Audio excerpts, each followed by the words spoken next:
BDR বিদ্রোহ বাংলাদেশের ইতিহাসে একটি কলঙ্কজনক অধ্যায়। 2009 সালের 25 ফেব্রুয়ারি অর্থাৎ আজকের এই দিনে ঢাকায় তৎকালীন বিডিআর সদর দপ্তর পিলখানায় বিদ্রোহী জওয়ানদের হামলায় নিহত হন 57 সেনা কর্মকর্তা। এ হত্যাযজ্ঞের সঙ্গে জড়িত ছিল ভারতীয় গোয়েন্দা সংস্থা র। হাসিনার সহায়তায় ভারত থেকে ঢাকায় আনা হয় প্রশিক্ষিত কিলার গ্রুপ। কেন শেখ হাসিনা বিডিআর বিদ্রোহ ঘটিয়ে 57 সেনা কর্মকর্তার প্রাণ নিয়েছিল? এই হত্যাকাণ্ডে ভারতের কি স্বার্থ ছিল? চলুন বিস্তারিত জেনে নেওয়া যাক। পরিকল্পিতভাবে 2009 সালে তৎকালীন বিডিআরের সদর দপ্তর পিলখানায় ঘটানো হয় ইতিহাসের নৃশংসতম ট্র্যাজেডি। এ বিষয়ে প্রয়োজনীয় তথ্য উপাত্ত প্রাথমিকভাবে সংগ্রহ করা হয়েছে। দেশি বিদেশি ষড়যন্ত্রের নীল নকশা বাস্তবায়নের অংশ হিসাবেই ঘটানো হয়েছে ইতিহাসের নৃশংসতম পিলখানা ট্র্যাজেডি। ট্র্যাজেডির মাধ্যমে দেশপ্রেমিক সেনাবাহিনী ও বিডিআরকে দুর্বল করে দুঃশাসন চালাতে চেয়েছিলেন ক্ষমতাচ্যুত প্রধানমন্ত্রী শেখ হাসিনা। 2005 সাল থেকে শুরু হয় ষড়যন্ত্র বাস্তবায়নের প্রাথমিক কাজ। তখন প্রধানমন্ত্রী ছিলেন না তিনি, কিন্তু পরে প্রধানমন্ত্রী হবার পর পিলখানা ট্র্যাজেডি ঘটিয়ে নিজের স্বৈরাচারী ক্ষমতাকে দীর্ঘায়নের পথ প্রশস্ত করেন হাসিনা। হাসিনার এই অপারেশন সাকসেসফুল করতে সহায়তা করে ভারতের গোয়েন্দা সংস্থা র। এমনকি বিডিআর বিদ্রোহ ঘটানোর পরিকল্পনাও ছিল ভারতের।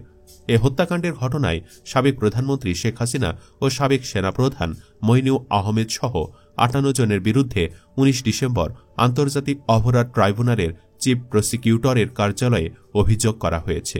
মইনু আহমেদ পিলখানা হত্যাকাণ্ডের সময় সেনাপ্রধান ছিলেন। এ হত্যাকাণ্ডের মামলার বিচার নিয়ে প্রহসন চলছে বলে অভিযোগ করেছেন ওই ঘটনায় চাকরিচ্যুত বিডিআর সদস্য ও ভুক্তভোগীদের স্বজনরা।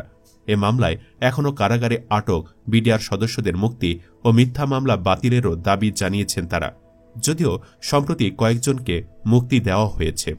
এর আগে গত 23 ডিসেম্বর সকালে রাজধানীর পিলখানায় বর্ডার গার্ড বাংলাদেশের সদর দফতরে এক ব্রিফিংয়ে স্বরাষ্ট্র উপদেষ্টা লেফটেন্যান্ট জেনারেল অবসরপ্রাপ্ত মোহাম্মদ জাহাঙ্গীর আলম চৌধুরী বলেছিলেন, বিডিআর হত্যাকাণ্ডের ঘটনায় 7 সদস্যের স্বাধীন তদন্ত কমিশন গঠন করেছে অন্তর্বর্তী সরকার।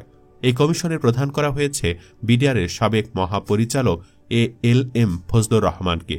পরিপ্রেক্ষিতে বিডিআর বিদ্রোহের ঘটনা এখন অনেক বেশি আলোচিত হচ্ছে।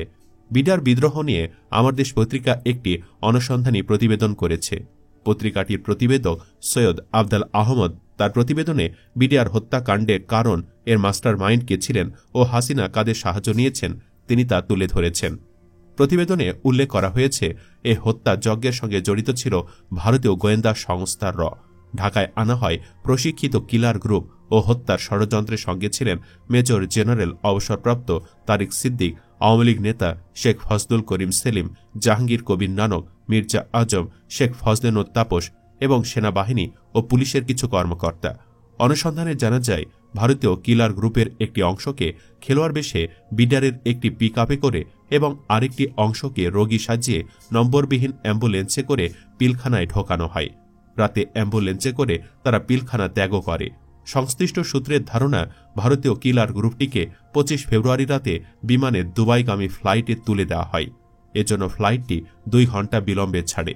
আরও জানা গেছে, ভারতীয় গোয়েন্দা সংস্থা রয়ের লোকজন ও কিলার গ্রুপের সদস্যরা ফার্মগেটে অবস্থিত তৎকালীন স্বরাষ্ট্রমন্ত্রী সাহারা খাতুনের হোটেল ইম্পেরিয়াল ব্যবহার করেছে। নাম পরিচয় গোপন রেখে ইম্পেরিয়াল হোটেলে তারা অবস্থান নিয়েছিলেন। পিলখানায় সংঘটিত ঘটনা বিডিআর বিদ্রোহ হিসাবে চালানো হলেও এটি ছিল একটি পরিকল্পিত হত্যাকাণ্ড। সেনাপ্রধান হিসাবে বিডিআর হত্যা মোকাবেলা তথা সেনা কর্মকর্তাদের বাঁচাতে ব্যর্থ হয়েছেন জেনারেল মইনু আহমেদ। হত্যাকাণ্ডের দায় তিনি এড়াতে পারেন না। অনুসন্ধানে আরও জানা যায়, বিডিআর হত্যাকাণ্ডের পিলখানার সিসিটিভি ফুটেজ সহ গুরুত্বপূর্ণ আলামত ধ্বংস করে দেন ঘটনার পরপর দায়িত্ব পাওয়া BDR DG lieutenant general Moinul Islam. BDR হত্যাকাণ্ডে সেনাবাহিনীর তদন্ত কমিটি ও জাতীয় তদন্ত কমিটির তদন্ত অসম্পূর্ণ রাখা হয়। ওই তদন্ত কমিটিতে আওয়ামী লীগ নেতাদের সংশ্লিষ্টতার নাম এলেও শেখ হাসিনা তাদের রিপোর্টে অন্তর্ভুক্ত করতে দেননি এবং কমিটিতে এদের জিজ্ঞাসাবাদও করতে দেওয়া হয়নি। সেনা তদন্ত কমিটির প্রধান ছিলেন লেফটেন্যান্ট জেনারেল অবসরপ্রাপ্ত জাহাঙ্গীর আলম চৌধুরী। বর্তমানে তিনি স্বরাষ্ট্র উপদেষ্টা। তার কাছে জানতে চাওয়া হয়েছিল ওই তদন্ত সম্পর্কে। তিনি বলেন, তার নেতৃত্বাধীন তদন্ত সম্পর্কে এ মুহূর্তে তিনি কোনো মন্তব্য করতে চান না, কারণ ইতোমধ্যে তিনি স্বরাষ্ট্র উপদেষ্টার দায়িত্বে রয়েছেন এবং সরকার বিডিআরের সাবেক ডিজি মোহাম্মদ জেনারেল আলম ফজলুর রহমানের নেতৃত্বে একটি স্বাধীন তদন্ত কমিশন গঠন করেছেন।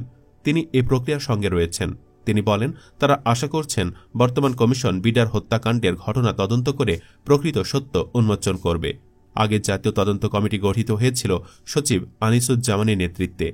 তার মন্তব্যের জন্য ফোনে যোগাযোগ করে তাকে পাওয়া যায়নি। সূত্র জানিয়েছে তিনি সম্ভবত দেশে নেই। বিডিআর হত্যাকাণ্ড সম্পর্কে অনুসন্ধানে আমার দেশ আগের দুটি তদন্ত কমিটির রিপোর্ট পর্যালোচনা করেছে। তদন্ত কমিটির দুটির কয়েকজন সদস্যের সঙ্গে আলাপ হয়। অনেকেই নাম প্রকাশ না করার শর্তে কথা বলেছেন। ঘটনার সঙ্গে ওয়াকিবহাল এমন কয়েক ব্যক্তি ও সাবেক কয়েকজন সেনা কর্মকর্তার সঙ্গে আমরা কথা বলেছি।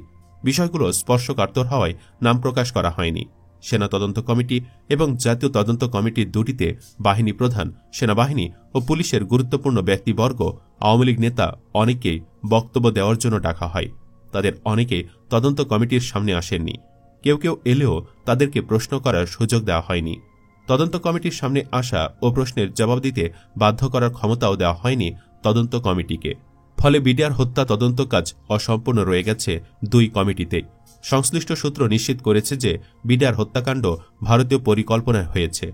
শেখ হাসিনা যাতে ক্ষমতায় চিরস্থায়ী হতে পারেন সেটা পাকাপোক্ত করার জন্য তার সঙ্গে বোঝাপড়া করেই পরিকল্পনা করা হয়।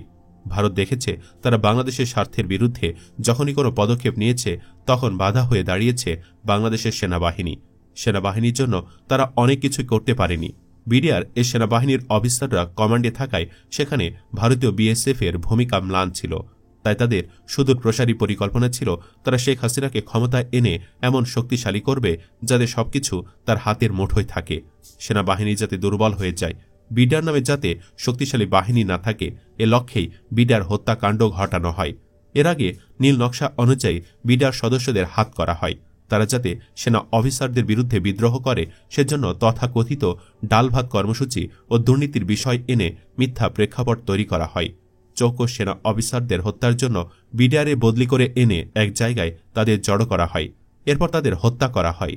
পদোয়া এবং রৌমারীর যুদ্ধে বিএসএফ হত্যার পর থেকেই বিডিআর ধ্বংসে নিয়োজিত হয় ভারতীয় গোয়েন্দা সংস্থার রৌমারীর ঘটনার নেতৃত্ব দেন রংপুরের তৎকালীন সেক্টর কমান্ডার, পরবর্তী সময়ে BDR DG major general Shakil Ahmed.